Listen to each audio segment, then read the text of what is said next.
नमस्कार दोस्तों। तो चलिए आज हम पार्ट्स ऑफ प्लांट किंगडम के पार्ट्स ऑफ फ्लावर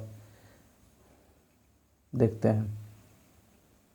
बीजों में अंकुरण के लिए नमी, O2 तथा तापमान की ज़रूरत होती है।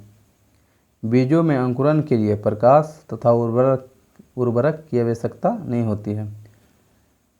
अंकुरण के उपरांत बीज से दो संरचनाओं का विकास होता है। पहला प्रंकुर, जिसको इंग्लिश में प्लूम्यूल कहते हैं, यह पृथ्वी के ऊपर की ओर वृद्धि करता है।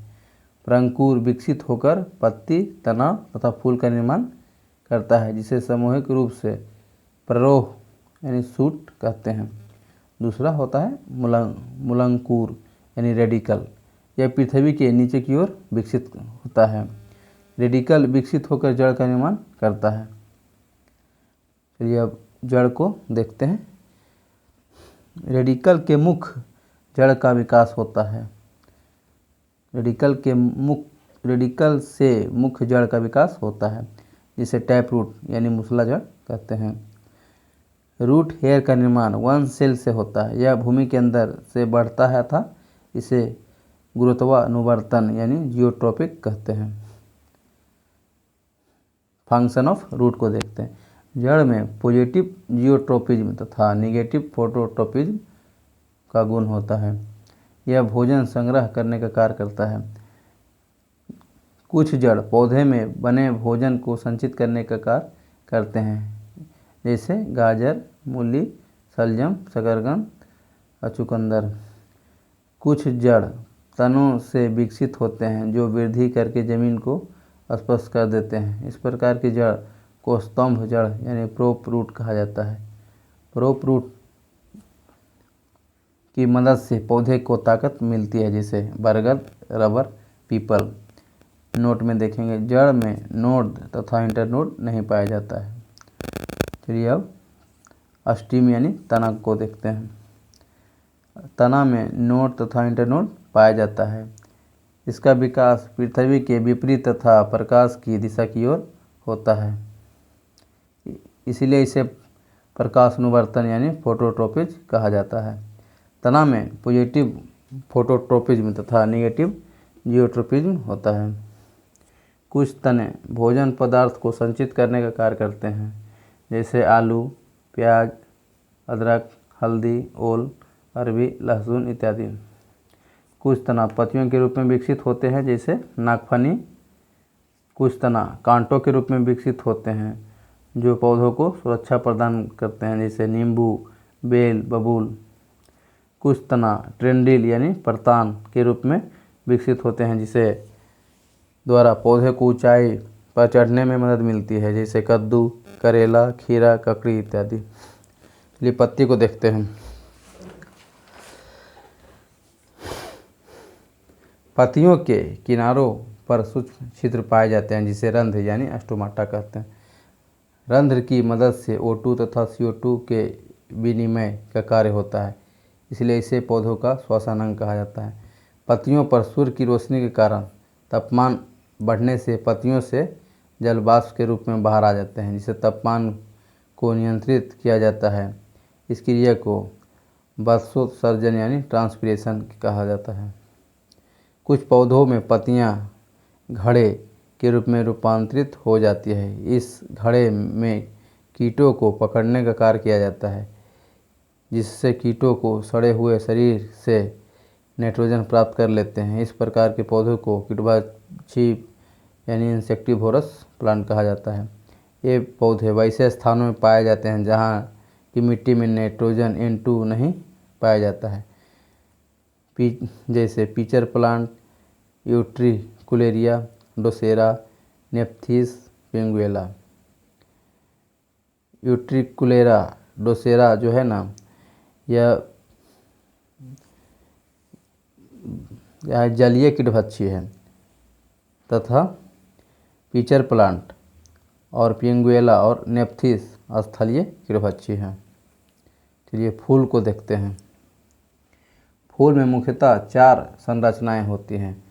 पहला बाह्य दल पुंज, जिसको इंग्लिश में क्लैक्सी कहते हैं। दूसरा दल पुंज, जिसको कोरेला कहते हैं। तीसरा पुमंग एंड्रोसियम, चौथा जयांग जिनोसियम। फूलों के टंडल को पेडिकल कहा जाता है। फूलों में मौजूद कैलेक्सी तथा और कोरेला नॉन एसेंशियल पार्ट माने जाते हैं, जबकि एंड्रोसियम तथा जिनोसियम को एसेंशियल पार्ट माना जाता है। चलिए बाह्यदल कैलेक्सी को देखते हैं। कैलेक्सी हरे रंग के होते हैं जिनमें पर्णहरित क्लोरोफिल पाया जाता है। कैलेक्सी के एक भाग को सीपल कहा जाता है, जो कैलेक्सी का इकाई है। दलपुंज कोरेला, यह फूल का दूसरा भाग है। अलग अलग पौधों में कोरेला अलग अलग आकर्षक रंगों में पाया जाता है। इन रंगों का निर्माण वर्णी लवक यानी क्रोमोप्लास्ट से होता है। कोरेला में एक विशेष प्रकार की गंध पाई जाती है जिनका निर्माण ऑयल तथा स्टर से होता है। कोरेला में मौजूद एक पंखुड़ी को पीटल कहा जाता है। यह कोरेला की इकाई है। कोरेला में मौजूद आकर्षक रंगों तथा आकर्षक खुशबू के कारण विभिन्न प्रकार के जंतु आकर्षित हो जाते हैं, जिसमें परागण की क्रिया होती है। फ्लावर का मुख्य भाग को देखते हैं, जिस पुमंग एंड्रोसियम, यह फूल का मेल रिप्रोडक्टिव पार्ट्स है। इसकी इकाई को स्टिमेन या पिस्टिल कहा जाता है। एंड्रोसियम के द्वारा मेल सेक्स सेल का निर्माण होता है, जिसे परागण पॉलीगेन कहा जाता है। दूसरा जयांग यानी जिनोसियम, यह फूल का फीमेल रिप्रोडक्टिव ऑर्गन है। इसकी इकाई को कार्पेल कहा जाता है। जिम्नोसियम के द्वारा फीमेल सेक्स सेल का निर्माण होता है।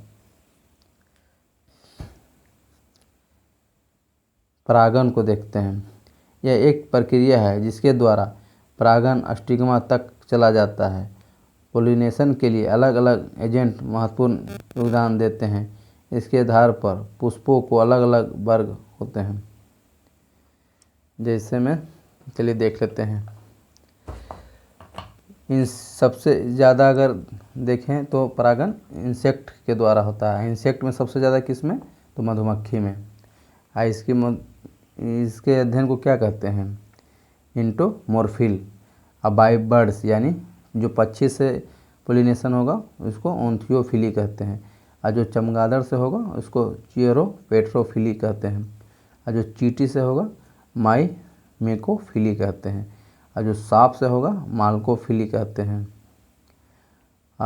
जो स्नेल से होगा माल्कोफिली कहते हैं, और जो स्नेक से होगा उसको स्नेल यानी घोंघा, जो घोंघा से होगा उसको माल्कोफिली, और जो सांप से होगा उसको ओफियोफिली। यहाँ पे थोड़ा मिस्टेक कर गए थे। चलिए, फूलों सबसे छोटा फूल अगर वुल्फिया सरसों के दाने के बराबर का आकार का होता है, और सबसे बड़ा फूल रेफ्लेसिया एंड्रोडी में के पौधे में पाया जाता है, जिसका व्यास 1 मीटर तथा वजन 8 से 10 केजी का होता है। कीट लाल रंग को नहीं देख पाता। कीट ब्लू और वायलेट कलर ज़्यादा पसंद करते हैं। रेड और ऑरेंज कलर पक्षियों के लिए उत्तम रंग होता है। चलिए फल को देखते हैं।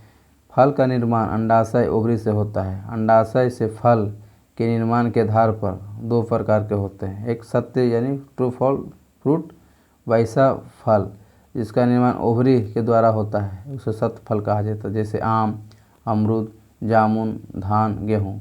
और दूसरा सत्य फल, इसको फॉल फ्रूट, वैसा फल जिसका निर्माण अंडाशय को छोड़कर फूल के अन्य भागों के द्वारा होता है, उसे असत्य फ्रूट कहा जाता है, जैसे सेब, अनानास, नाशपाती, काजू, कटहल, अंजीर इत्यादि। फूलों में मौजूद बीज के बाहर वाले भाग को फल भीति यानी पेरिक्रैप कहा जाता है। पेरिक्रैप का निर्माण 3 लेयर के द्वारा होता है। अब जो फलों के खाने योग्य भाग होते हैं उसको देखते हैं।